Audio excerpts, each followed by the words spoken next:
current cameras can provide, and I think you'd be very impressed with that. I think that would be important, Bob, if we were looking at something. Oh, absolutely. Absolutely. Had to make some type of, as a commission, to make some type of recommendation. Yeah, looking at that would be helpful. Yeah, I think even the captain and Deputy Green would agree that, boy, if we could fly at night and be that would be amazing. Yeah, or how many pilots are there? How many pilots are there? Okay, so by the way, you're right. We're down to 3 days a week. That was mainly because of funding issues with the city. You know, we had a rough year with COVID and all the other things going on, so funding was not there. I have a stable of about 18 pilots. We are able to, obviously ramp up and fly more if needed. My prime operators on the ground are ex-law enforcement, as you probably all know. So they work well in that facility. I know you mentioned too, can we support something on call? Yes and no. I mean, yes, we can. Right now, we don't have people who are on call per se. If I was contacted by the city, says, "Hey, please, we got this big function going on. Whatever, can you meet us?" Yeah, it might take me a few hours to get somebody. We have been operating on a set schedule, usually not an on-call basis, but obviously we could. So if somebody had an emergency and they needed a pilot in the air to do some type of tracking whatsoever, your time frame, if it's not in the air already, could be limited as far as getting that pilot to the plane, to the what type of, or we're not set up for anything like that whatsoever. Yeah, only because I don't currently have a schedule for pilots to be on calls. Correct. No. So, I mean, what it involves is me getting an operator, me getting a pilot, and, how long would it take them to, maybe a 2-hour response is what I'm thinking. So it would be if that was in place, it could be a 2-hour response. Yeah, I mean, without any planning. I mean, again, if we had on-call kind of a situation, we could probably shorten that time a little bit. But yeah, right now we can support it. It's just I need to go down my list and call people and find somebody that's able to get out there at a moment's notice. Right. Okay. But yes, I'm sorry to pop in and delay the meeting here, but the camera is past its lifespan. Its technology has changed a lot with good IR. And by the way, about the same price as the original camera. The prices have really come down. It's not cheap, but it's still very reasonable. But yeah, to get some IR capability that is excellent at night. I think that is a very big benefit, and I can always provide video of that, what we have and what we could have. I think what we may want to do, as Deputy Green talked about, is have this come back at a future meeting on the agenda, and if you can provide some of that so we can see the comparable video and the different quality, so that we can make an informed recommendation to the City Council. Of course. Mr. Chairman, can we have that by next meeting? That would be up to, I think, Mr. Comparini and Deputy Green. Is that something you're looking at for next meeting, or are you needing more time for that? Well, the pictures are beautiful, Bob. Thank you for providing the pictures on this new lease report. It makes a huge difference. So if we can get some more snapshots. The problem is we don't fly the plane at night. We would have to find some old nighttime events that have occurred. So we can take some snapshots for you or video so you can see what it actually looks like. Unless Bob wants to do a quick nighttime flight at dusk, just so he can take pictures for you guys, and then he can use that for the next report. Yes, does Bob? Yes, I can do that. Yes, I can have videos for you by next meeting. That's not a problem. Okay, so Bob, you could have something that could show us videos itself instead of just plain snapshots. Yes. Okay. Commissioner Little and Chairman Mercy, this is Archie Moore. Hi, Archie. Hi there. We're more than happy to provide that. The camera that we have on there now, that particular model has more hours on it than any other camera that company has ever produced. They find it hard to believe, but we in Spiral are very fortunate to have some excellent personnel that have maintained not only the airframe but also the sensor system to continue to provide support to the City of Lancaster and Los Angeles County Sheriff's Department. We have video that was taken when this the particular IR sensors in the camera module were new, which are very, very good. Bob, as Bob says, we're more than happy to provide that to Deputy Green and the captain to display however they want to. The new cameras have a special device in them, liquid nitrogen, and it keeps it's called a cold backplane for IR sensing that provides remarkable detail. When you see you go from a distance, and we've got video to show this, you see a vehicle going down the road, you can tell that the tires are hotter than the vehicle. So it gives a tremendous amount of detail. Our on-call status, as Bob said, was because of the COVID impact on the budget. They call upon us, both LASD and City of Lancaster call on us to support different things. For instance, later on this month, we will be supporting the homeless census in the Antelope Valley and all three of the major sectors of that. And Bob and one of our pilots has gone out and done a pre-survey of the areas, and we'll be participating next week with the team so that we know exactly what we need to do. And we provided them maps with all of the homeless and transient locations annotated on that map. Awesome. Thank you, Archie. No problem. Thank you. Thank you. There's no other questions. That is the end of my presentation. Thank you, guys. Okay, thank you, sir. Probation.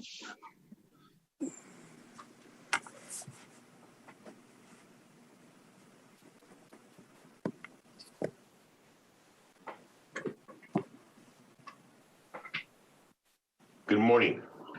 Having a little technical problem here with my video and stuff. So let me see if I can get it to work. Can you guys all hear me? Yes, and I see you now. Happy New Year, everybody. Thank you, sir. Happy New Year. I hope everyone's having a safe one. So new year, new expectations, and some new ideas, hopefully, for us here at Probation. Currently, we're supervising approximately about 500 and change of high intense probationers. Most of them are prison ordered and out of prison. We're averaging about 27, 28 cases per deputy at the moment, which is good. It's solid. We talked about that, I think, in the last few months. We are remaining open, even though we have this new form of COVID that's sweeping the area. So we're working with, we're trying to keep as many people home and working with skeleton crews as far as deputies in the office, where everything's mostly by appointment only, just to keep the traffic at a bare minimum because of social distancing is the priority here for obvious reasons. We're having our special enforcement officers. They are doing door knocks for us, contacts. We had the deputies submit a minimum of 5 names of concerning probationers that may be more challenging in the community because due to COVID, I don't think, if you ask any of my deputies that I supervise, they are probably not able to be as efficient as they once were with all the restrictions and things of that nature at the moment. We know we're not going into houses completely as we have in the past, all the health risks and things of that nature by administrative orders. So they're going out and doing knocks. They're doing things of that nature. We gave them our priority list of who we feel would be best to be visited, contacted, searched, whatever, during their with their conditions and stuff. So we sent that list out, and they're preparing to do that now. We do have a personal concern with our area that we're at. We're over off of the division in K4. Right next door, we have a homeless encampment that seems to be growing. It's very visible from Sierra Highway and Division. It's right out in the open. My suspicions are they're using our facility as comfort. They're using our facility probably for water. They probably attaching a water hose at night, filling their bottles up and things of that nature to provide water for themselves. Our biggest concern is they're having fires out there, even though there's not much to burn in that little area. They're still building fires for warmth. You can smell the smoke when we come to work. And they're probably one of the things we don't think of very often, why they people that choose that lifestyle or unfortunately put in that position, they get free Wi-Fi. We have LA County, guest Wi-Fi at our building, and we don't shut it off and turn it on when we leave the office. So it's on all night. And so one of the deputies and I were talking, and he brought that to my attention. I thought that was a very good observation, and that may explain why a lot of them seem to migrate toward offices, buildings, and public buildings such as the counties and maybe even the cities, because there is free Wi-Fi access. Kaiser has it over off of K, and you see areas of that nature. So it makes sense, I think, of why they're migrating toward these particular type of buildings. And no one's asking them to leave, and when they do leave, it's a short time later they come back. So we do have concerns because they're very close. There's a block wall that separates our parking area for our employees, things of that nature. But it's also because it's visible open space. They feel safe there. So they're next to a law enforcement building. They're next to people driving by. So there's a lot of reasons why they're there, and they've been set up there now, and it seems to be growing. But moving on from that situation that we're concerned about, we are hoping to once again plan a resource fair for folks that don't have, that have records of some type, maybe even felony convictions. The one we did 2 years ago was very successful, and we're hoping to have it again, except for COVID keeps interfering with that. Me personally, I was supposed to be at 2 conferences, and I think I was supposed to be in a conference in Sacramento for the last 2 years. It's been canceled 3 times. So we're missing out on some leadership type things of that nature, as you probably all are. Our mobile unit has been postponed. It's available. We've had the training. Again, I think because of COVID, we're kind of holding back on having them come up here and things of that nature. We've had quite a few contacts with people that were in violation last month. I think we had 18 actually out of the amount that we had 18 terminate successfully. We had 14 violations. We did over 169 field contacts where we actually face-to-face knocked on doors and made contact with folks that are on probation. Our orientations for new probationers has gone down. We're slowing down a little bit. We only had 36, which is about 2 a day. There was concern that we were preparing for another swarm of releasing quite a few thousand people from prison, but that was nullified and powers above us. And so right now we're averaging about 2 new orientations a day, which is kind of good. So we can kind of service what we have. Other than that, that's kind of where we're at for now with our statistics and data for the month of December for probation. We're seeing stabilization, but we're also struggling like a lot of folks where we have a few cases here and there of the COVID virus. Mr. Spalding, as far as total amount of cases, I see that you mentioned 27 to 28 cases per deputy. Right. Is how many cases do you have all in all? A little over 500 in this office. A little over 500. Yeah, remember juvenile separate, and so is formal probation. And then this is primarily only AB 109 statistics. Okay. So these are our most complicated and more sophisticated probationers that we have. Okay. And how many deputies do you have? Right now we're at 16. 16. That's correct. We have one that's retiring, one that just retired. So, and we're not getting anybody replaced at the moment. So our numbers are going to go up. Our yardstick is roughly 40. If we could have 40 cases per deputy, then we're at our max. We feel we can service them as best possible, and try to keep violations to a minimum, by having interactions and resources available to them. So right now we're at 27, 28. We're right at the average, which is good. It's a solid number. We're not too low, not too high. And out of that amount, how many are you said that are out of touch? You mean in violation? Yes. We had 18 violate last month. Okay. So we're not doing too bad with violations. We're still having a difficult time getting people tested for narcotic use. It's like, we're kind of frustrated with some of the things that are being postponed or held up because of the virus, but unfortunately it's out of our control. Those are administrative decisions that at this level we're not able to manipulate or find a way to put them in place as we once did. Where do you need help at? Well, I think right now we're stabilizing. I think that our help right now is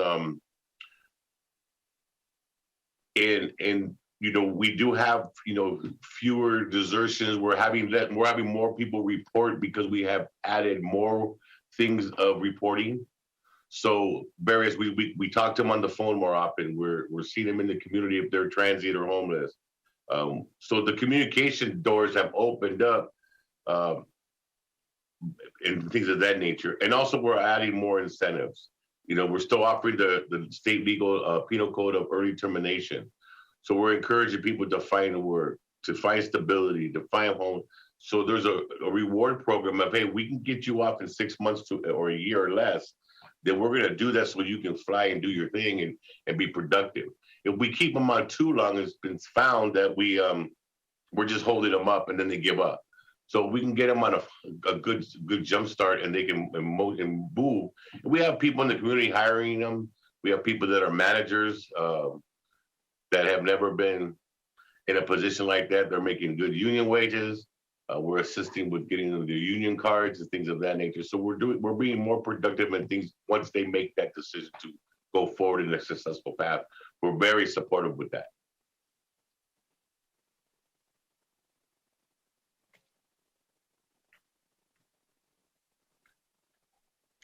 You have any more questions?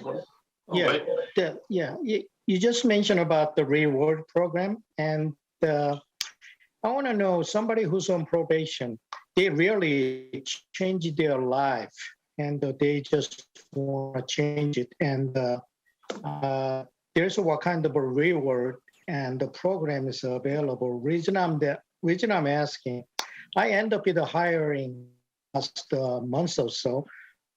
2 people who's on probation. One didn't make it, but one is definitely tell he wants to change his lifestyle, and he's trying to back into his regular life track. So there's any kind of a program I will be able to help them out. Well, we have 2 deputies that are going to come to our office.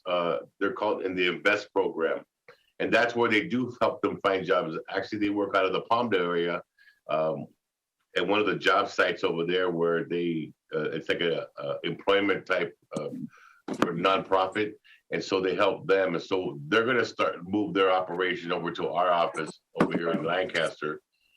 And so, but as far as you goes, like if you have an employee, a person that's on probation, if they're in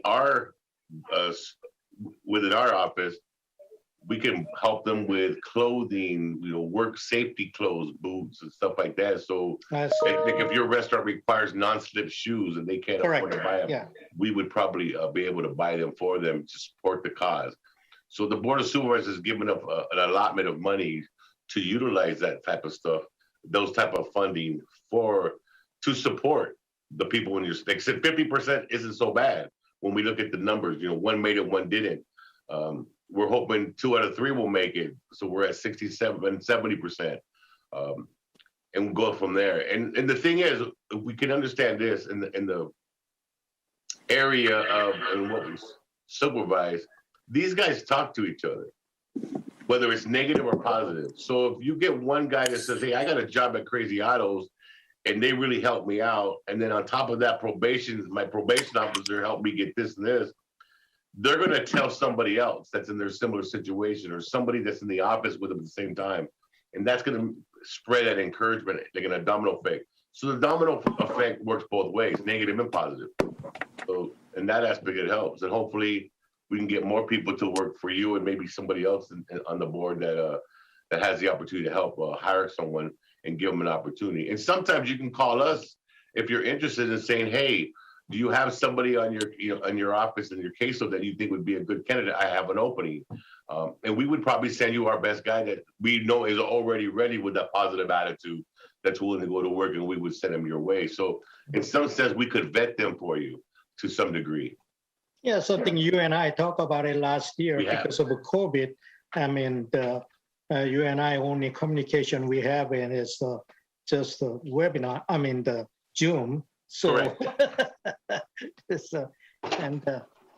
and trust me, we appreciate your support. It starts with one, and people in business have friends in business, and sometimes it may not be you that hiring, but that's kind of what the resource fair did for us. The resource fair for us was an indication that when they spoke to them, by having that conversation, they got a vibe that maybe this person is ready, to I can give them a chance to show. I believe we have a couple of some major employers out here that are doing really, really well. I won't go ahead and tell you who that is. I don't want to cause that situation, open up that. But we have a couple that are excelling very well. And these people have been, unfortunately, given that kiss of death, like, you're never going to amount to anything. And they're doing fantastic. And I'm happy to say that. We just wish we had more, but we need opportunities for that to happen. But we are supporting them with our resources, our incentives, and things of that nature that's being assisted by our Bureau and, of course, the Board of Supervisors.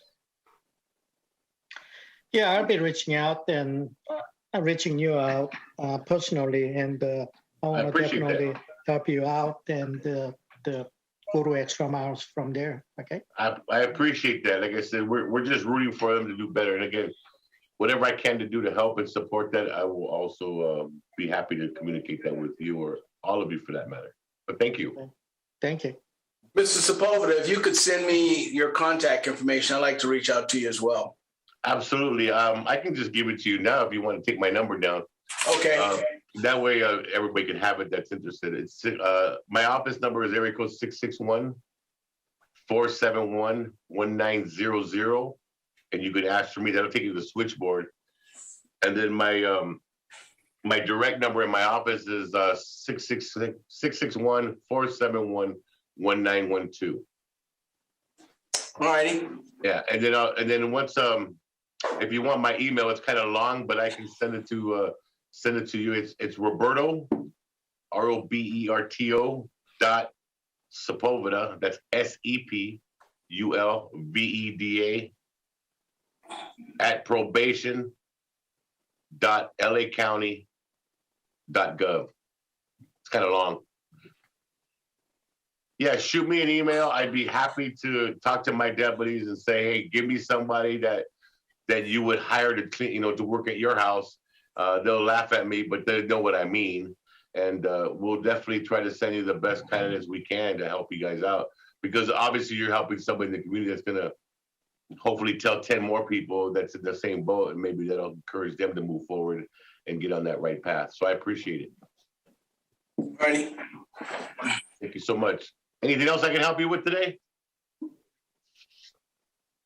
Hey, thank you guys for all you do, man. I know this is not easy, and I'm just happy to be a part of it. So thank you so much. Well, thank you. Appreciate everything you're doing. Okay, next up is CHP.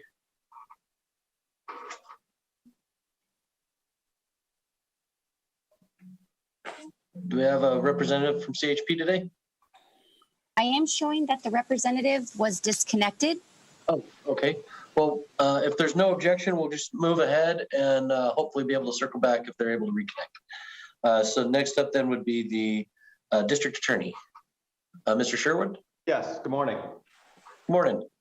Okay, so I'll go ahead and continue with the statistics as I've been providing them a little updated. Hopefully these are more helpful.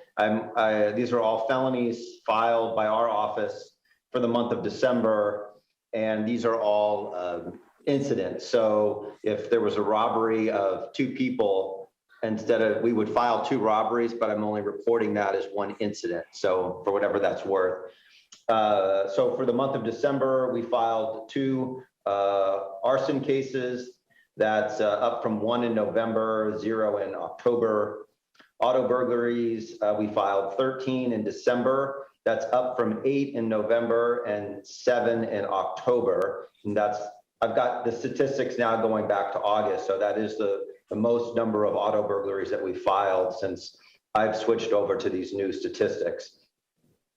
Burglaries, residential and commercial, we had 3. It's down from 9 in November, 8 in October.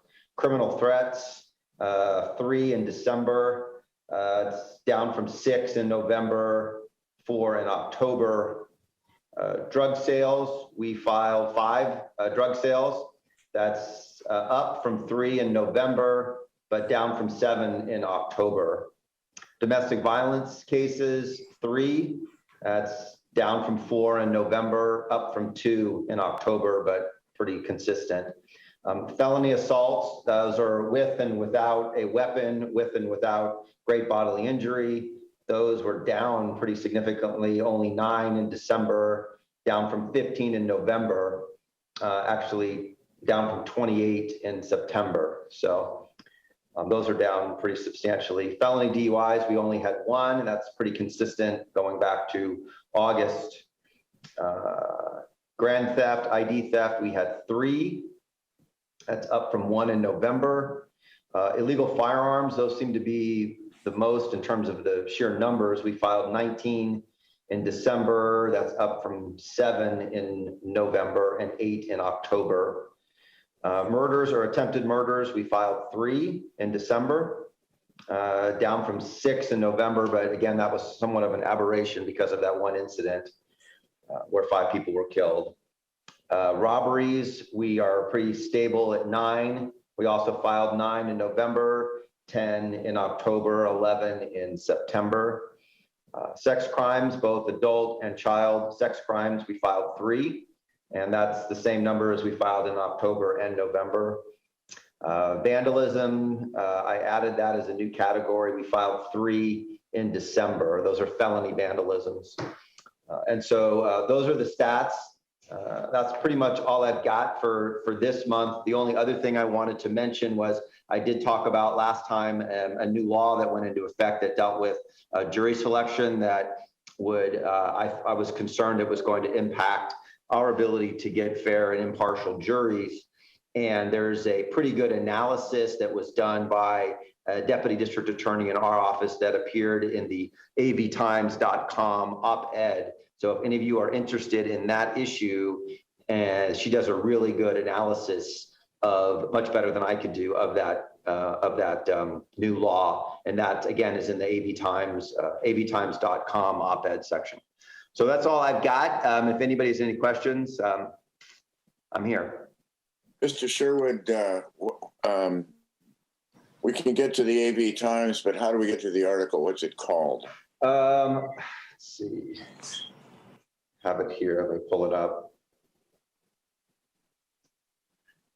And while you're doing that, what you're doing, what you're reporting are the cases you filed, and I suspect, but it may not be true, that there's a dampening effect by the current district attorney of Los Angeles on the willingness to even bring cases to be considered to be filed. In other words, crime may be up, but filings may be the same or even down, but the filings don't reflect what's really happening in the criminal community. Any thoughts on that?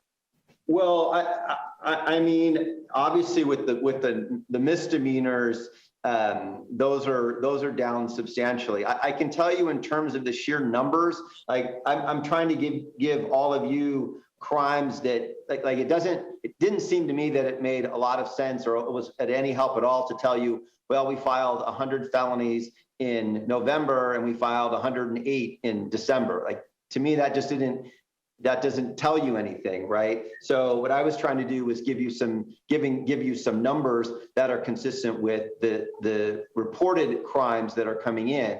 So I'm going to try to answer your question as best I can, but obviously the sheriff's department brings the cases to us, and we file or don't file whatever cases they bring. I don't think the policies are really affecting the felonies in terms of whether they're filed or not. I can't speak to whether there are people out there that aren't reporting crimes, because what's the point? Nobody's getting punished, or what their mentality is along those lines. I can tell you that at least over the past several years, the numbers of the actual raw number of felony cases that we've filed have been pretty consistent. I mean, they go up and down from month to month, but the area where the policies have really impacted the filing numbers, the sheer raw numbers from what I've seen, have to do with the misdemeanors. And I've mentioned that before, I think several times when I was giving the misdemeanor stats, but we're down 50%. And that affects the allocation of resources for me, but I don't really know how that's affecting the crimes in the community. I've mentioned a couple things that I may be unintended consequences, such as with the decriminalization of drugs. I seem to see a lot of transients wandering out in the road and getting hit by cars. We just had another one the other day. It looks like it's going to be a filing because the person may have been intoxicated and left the scene, but it was another incident of a transient on the road at night getting hit by a car. I don't have the tox analysis back on the victim yet, but I suspect the person was may have been under the influence. In a lot of these cases, they are. So I'm trying to give you the information. You can draw your own conclusions from that. And I don't know if I answered your question, but. No, I think you did, and that's helpful. I suppose the other area where policy can influence outcome, excuse me, has to do with sentencing and consequences. In other words, the policy has affected what kind of sentences are available to you to even ask for. And then there's a whole probable third consequence of what kind of sentences can, in other words, when you drop a gun, use of gun allegation, that's going to decrease the potential sentence. So are there differences because of policy in terms of the sentencing that's happening? Yeah, I mean, there are some. I will say, and I think the captain brought this up a couple, maybe not last month, but the month before, and I thought it was dead on. And a lot of this is legislative. So I mean, a lot of the problems is that you've got all these good work time credits that people are entitled to. They took away a 1 year prior. So it used to be that every time somebody was sentenced to prison and then were released and committed a new felony, you had an allegation which was called 667.5B, and that added 1 year to the sentence. So for example, you had a felon with a firearm. I mean, we'd see people with 8 prison priors. So they've been to prison on 8 separate occasions. So a felon with a firearm, their maximum confinement time would have been 3 years plus 8 years. So they would get 1 year. So their maximum confinement time was 11 years. Well, now their maximum confinement time is 3 years. Well, nobody's going to plead to 3. So we would have probably offered them somewhere around 3 or 4 years. Nobody's going to plead to 3 years because that's the maximum. They might as well go to trial and lose because they're still going to get 3 years. So in order that we don't get, inundated, we don't, we have to plea bargain a lot of these cases. They'll get 16 months. And that's generally like an offer that somebody 16 months in prison. So now 16 months in prison with good time, work time, all that other, all the other credits they get, they'll get out in let's say 6 months. So somebody that may have been doing 2 years, 2.5 years, maybe more, maybe 3 or 4 years on a felon with a firearm is now getting out in 6 months. So from what I've seen, that's where I really see a difference over the past. Really, it's really more 5 to 10 years. We don't file any felony possession of drug charges anymore. So you get even more of a revolving door than people were complaining about, before a lot of these policies went into effect. A lot of this, the drug sales priors, we used to get 3 years for a drug sales prior. We don't get those anymore. So someone who's on their 3rd, 4th, 5th drug prior, they may have gotten 10 years, right? This is the 5th time they've been caught selling drugs. They're looking at 15, 16 years. So they would get, 5 or 6 years, 7 years as part of a plea bargain. Now they get probation. So that's where I really see a huge difference with the injunction. We still have the strike law. That's still the most powerful tool we have to protect the community from, dangerous and violent felons. I don't see a lot of people getting 25 years to life anymore for under the 3 strikes law. That used to be, pretty common when I first started. I've been in the office for a while now, but I mean, I could talk to you. I could talk to you for an hour, and I don't want to, take up our precious time. But I mean, those are the things that I've seen, the changes that I've seen over the last, decade. Good. Thank you for that. Okay. The name of the article is called Flawed Berkeley Law Study Produces Flawed Conclusions. And it's an op-ed in the AV Times. And it's in response to obviously to a Berkeley study that came out that talks about this new law, which is, I'll give you the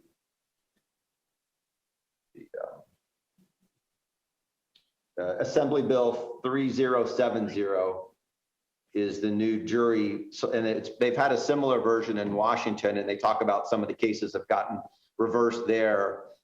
So again, we'll see what the practical impact of that is and how it affects our ability to select fair and impartial jurors. But I'm a little concerned about it. I'm not one of these people that tends to overreact to some of these new laws. I like to wait and see what happens. But she does a really good analysis, and it's exactly what I thought my concerns were when I heard about it. I'm sorry, one more question. What's her name, the writer? The writer is Michelle Hannessy.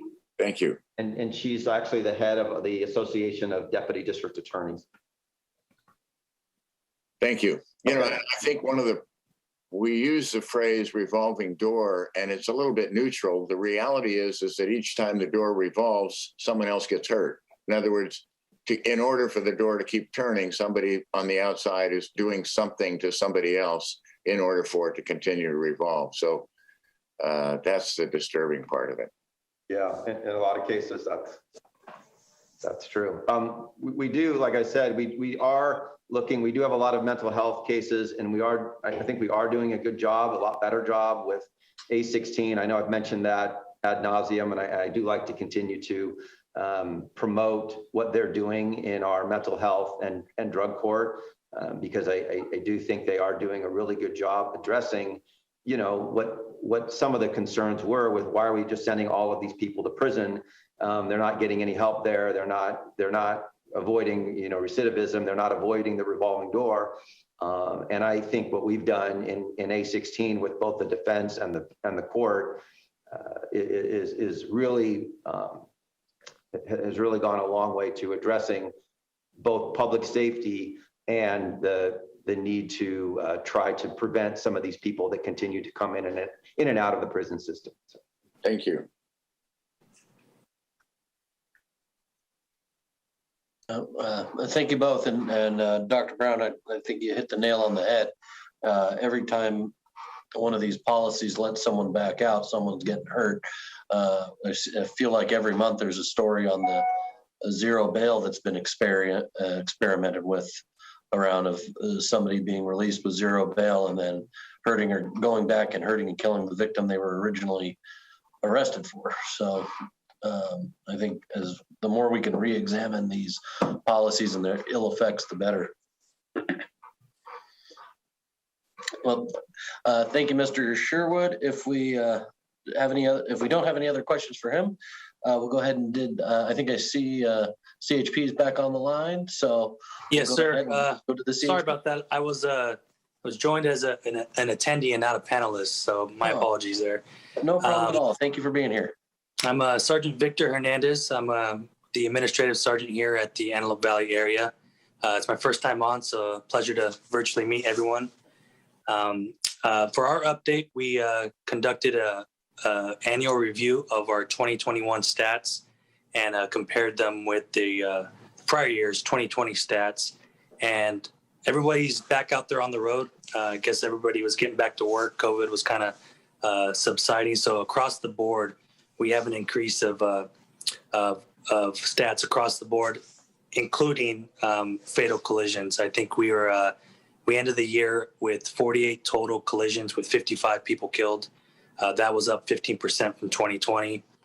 The total arrests were up 22%. Citations issued were up 28% from the prior year. And our DUI arrests were up 18%, and enforcement contacts were up 17%. So obviously, everything's up across the board. We're working hard to combat the fatal collision picture. We're actively working with the Sheriff's Department as part of the Antelope Valley Traffic Task Force. That helps us with monthly meetings and operations. It'll help curb the fatal picture with enhanced and focused operations there. In December, we had our annual Chip for Kids toy drive. We collected approximately 7,000 toys, and all 7,000 toys were delivered to families and organizations and children across the Antelope Valley. So everything stayed here local. Recently experienced a couple of retirements in the area, but we are receiving 3 new officers in February from the academy. So we hope to ramp up recruitment. We've been hit hard with the COVID here at the station as well. We hope to increase our recruitment efforts, and we just wanted to let everybody know if anybody knows anybody that's interested in law enforcement at all, we are hiring, and we're looking for good candidates. So I'll open it up for questions. That's all I have for an update.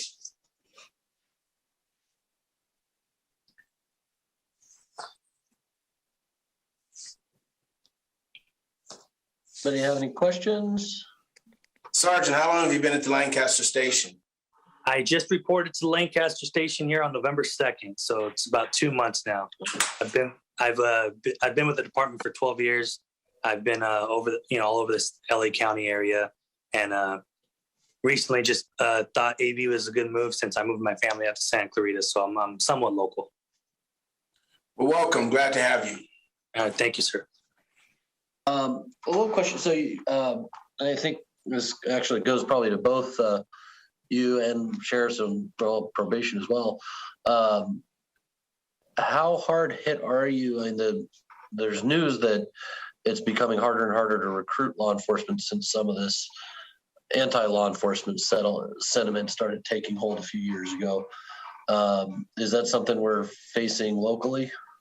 Yes, absolutely. So we have the funding, the budget, the spots in the academy. The cupboard's somewhat bare. We don't have a large pool to select from. So we're doing all we can, and hopefully maybe that sentiment starts to shift a little bit in a more positive direction. That can only help. I hope so. Thank you, sir.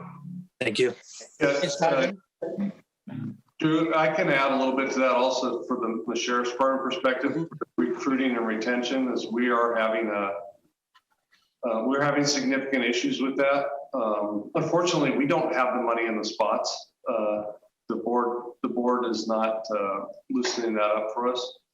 But the state actually is making it a little bit harder too. They're attempting to put some legislation in place that's going to require law enforcement officers to have college degrees before they can apply. That will obviously make our candidate pool start at a higher age. And they actually, this year, you have to be 21. Previously, we could hire somebody before they were 21 and have them be 21 years of age once they were sworn in.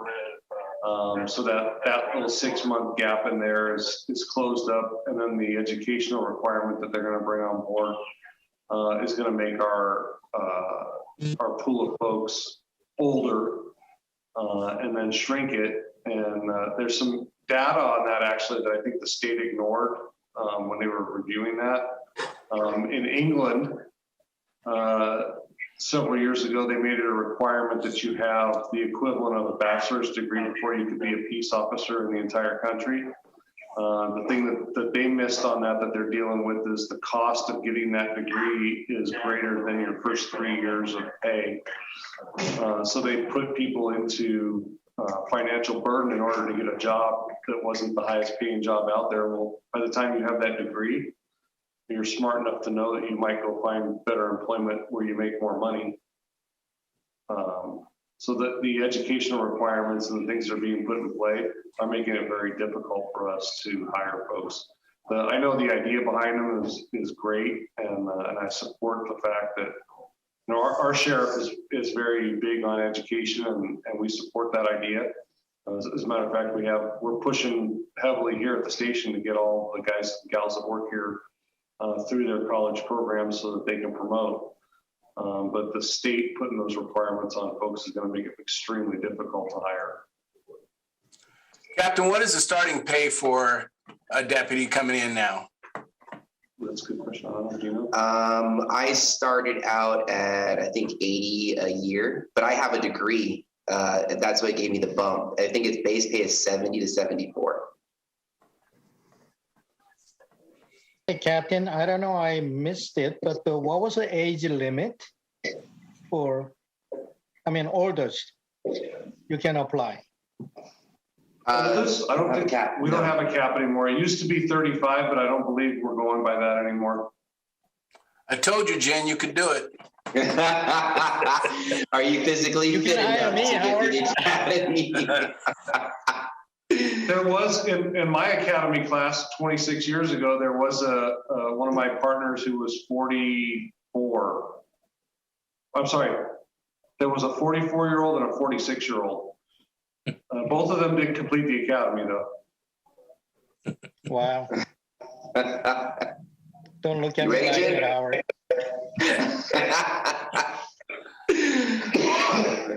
I find this discouraging. Yeah. Commissioner.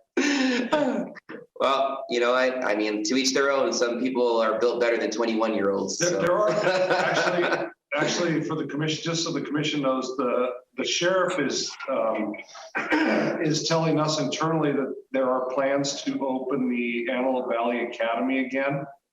I'm not sure if that's going to happen this year or sometime next, or toward the end of the year in the next fiscal year. But they're trying to spread the education ability and make it more incentivized for folks to come on if they don't have to travel from the Antelope Valley down to Whittier for the academy. Because the Santa Clarita Academy is going to probably only occur twice a year, and it's going to fill up quickly because we're only allowed to put 70 people in each class. So they're looking at opening the Antelope Valley Academy again for candidates who want to work for the department who live in North County. If that's the case, Cap. I'm sorry? If that's the case, Cap, are those candidates going to have college degrees to apply for the sheriff's department? I don't know if they're going to get them in under the wire. The sheriff has asked for our candidates, I think it was from January 1st of this year, to have at least an associate degree. But doesn't post require a bachelor's? I don't know if they got that in yet. They didn't get that in yet or not? No, post is trying to require some type of degree. We don't know if it's associates or bachelor's. So if it contradicts. Degree in what? A degree in what? There's no specificity as to which kind of college degree, just an associate degree in some. Basket weaving. Yeah, I was just thinking they could have a degree in planting. Yes. That's going to suffice for the sheriff's department. When young folks come and say that they're interested in coming into law enforcement, and they ask me what kind of degree they should be working toward, I always encourage them to look at some kind of computer science, mathematics, history, something like that. Not just so that they'd be, better for us and make us a smarter group of folks, but so that they have something to fall back on if they decided that this wasn't for them. Interesting. Some type of generic degree would work. Sometimes I wonder, So, anyways, it's interesting. Thank you. Sure. Okay. Well, thank you very much. Let's see. Next up, we have City Attorney, Ms. Corbett. Hello. Nice to see everybody. Happy New Year. I'm just back. Yesterday was my first day returning to work. I was out on disability since the first week of November. I broke my collarbone. And I couldn't use my left arm. So I am not caught up. I have not even got back into the swing of things yet. I have a filing cabinet full of files that I haven't looked at in 3 months. So I don't have anything to report today, but I do. I wanted to say, Chairman Mercy, I know that in the last few meetings, you've had some really interesting conversations. You've had some guests that have come in and talked about some things. And I know that there are some committees and some meetings that you're wanting to put together. So perhaps you and I in the next couple of weeks can have a conversation and I can help facilitate getting some of those things coordinated so we can actually get moving on some of those ideas and policies that you wanted to flesh out.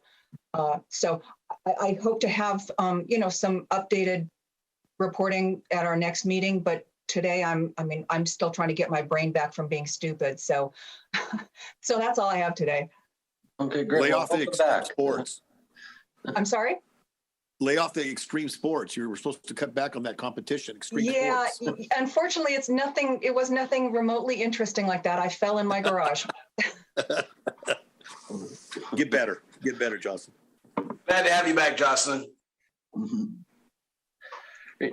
Let's see. Do we, well, following up with a public safety update, do we have someone from the public safety department in? I know Mr. Dorico is retired. Is he officially retired now? Yes, he officially retired at the end of the year. Okay. Well, we appreciate his years of service as not just in this position, but as a deputy before that. So we'll wish him the best. Do we have someone from that department?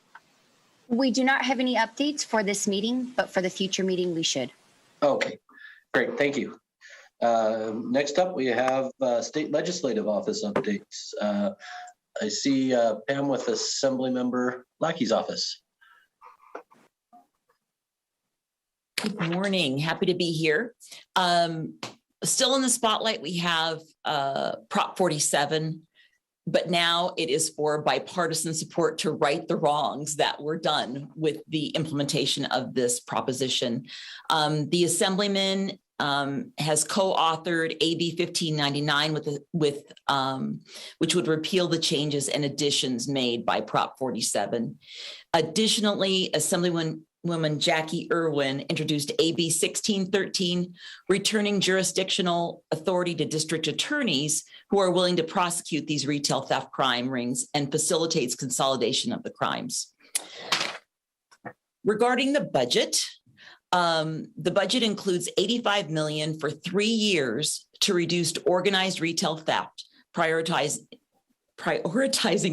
localities who have seen the greatest increase and do not have a retail task force. It includes $10 million for 3 years to local district attorneys to form prosecution teams.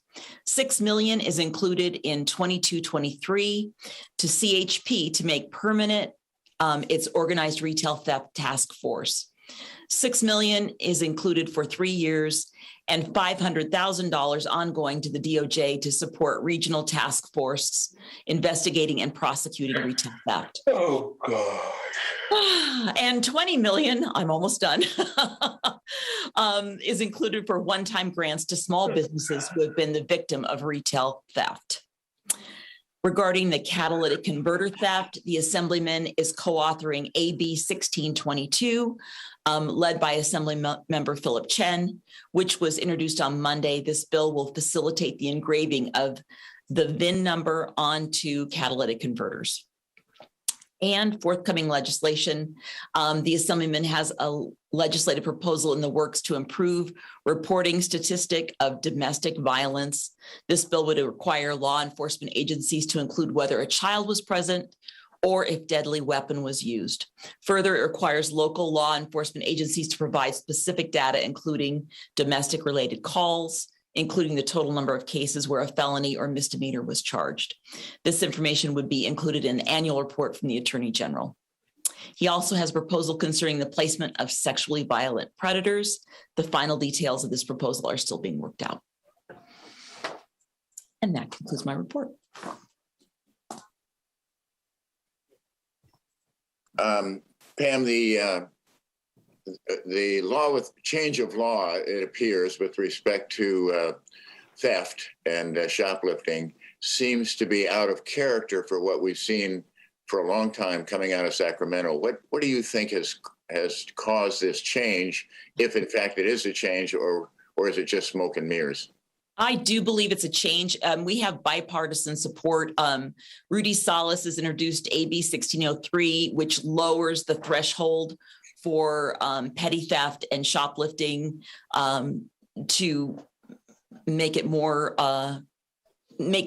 to allow the crimes to stick with the person rather than just being sloughed off. I think it's just the huge uptick in smash and grabs that's finally caught the attention of people, and Sacramento's feeling that. Mr. Sherwood, how's this going to affect your office if it passes?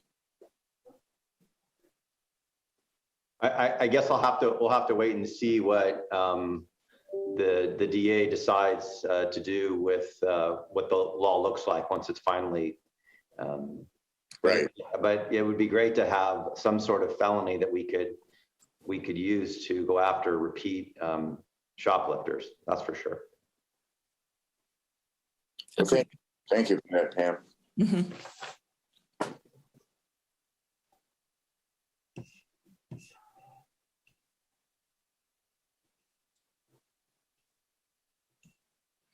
Drew, if you were talking, we couldn't hear you. I'm sorry about that. I muted it. Brandon Roque with Senator Wilk's office is here. Thank you, Drew.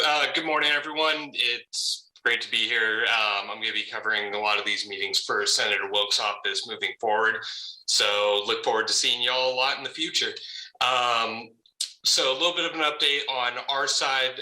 The legislative session for 2022 reconvened January 3rd. So we are seeing a lot of bills coming out regarding public safety. Moving forward, two of the bills that I am looking at right now are going to be one that was actually proposed yesterday by Senator Jones. It's going to be SB 841. It's specifically targeting the placement of sexually violent predators, which obviously, as most of you know, is something that unfortunately has had a major impact on our community in Lancaster, the surrounding Antelope Valley, and many of the unincorporated areas of LA County. With that being said, this would place a hard limit on sexually violent predators in counties to no more than 40% per supervisor district. It would also require Department of State Hospitals, Corrections, Rehabilitation, and a couple of other oversight agencies to provide an inventory of facilities where SVPs can be placed, and would put more restrictions and more responsibility on the Department of State Hospitals when it comes to the placement of these SVPs. As you know, we've had 2 recently placed, as well as 1 possibly being placed that's being heard out of the Antelope Valley, which would be James Tubb James Tubbs, I apologize. It was in the AV Press yesterday. They did a great article regarding that. And then we also had Latisse Roden and Calvin Grassmeyer. Aside from that, the other bill I was looking at that is going into effect, it was chaptered last year, is AB3. It's an exhibition of speed on highway punishment bill.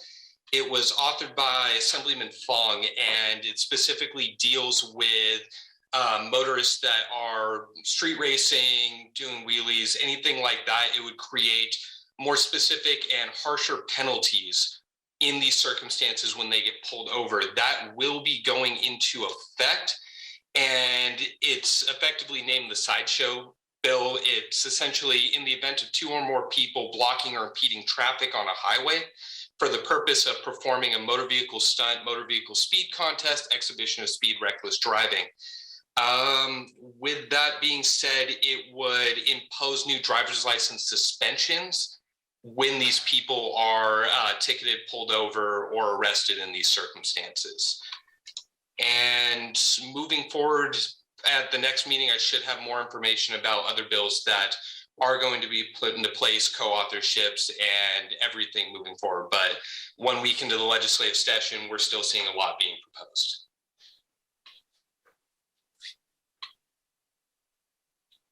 Thank you. Any questions for Brandon? Okay, thanks very much, Brandon. Let's see, public business from the floor, non-agendized items. We do not currently have any participation from outside callers, so there are no comments at this time. Okay. Commissioner comments, Dr. Brown. Nothing for me, thank you. Okay. Commissioner Hurd? Not special comment, but I want to wish everybody Happy New Year and be healthy. Don't get COVID. Mm-hmm. Thank you. Commissioner Harris? Nothing to report. Happy New Year, everyone. Thank you. Commissioner Fuller? Nothing to report. Thank you. Okay, and let's see. Did we lose Jeff? Oh, no, there he is. Vice Chairman Little? I think you're muted.